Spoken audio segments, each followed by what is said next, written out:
మామా దీపావళి ఎప్పుడు మామా? అది ఇప్పుడాడ్రా, అక్టోబర్లో కదా వస్తుందే. మరి పాకిస్తాన్ వాళ్ళు అప్పుడే దీపావళి జరుపుకునేస్తున్నారు.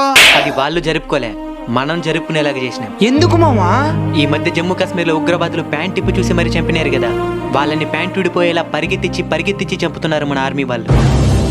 ఇక్కడ ఏం జరిగిందో వెళ్ళి మీ మోదీకి చెప్పండి అని మన మహిళల్ని పంపించినారు కదా. ఇప్పుడు మనం వాళ్ళ ఉగ్రవాదుల్ని ఎంతమందిని చంపాం, ఎలా చంపామని వాళ్ళకే తెలియజేసింది కూడా మన మహిళలే.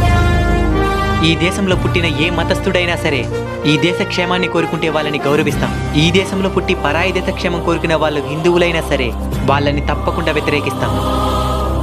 అర్ధరాత్రిన జరిగిన ఈ ఆపరేషన్ సింధూర్ ద్వారా ప్రపంచానికి ఒకటి ప్రస్ఫుటంగా అర్థమై ఉంటుంది.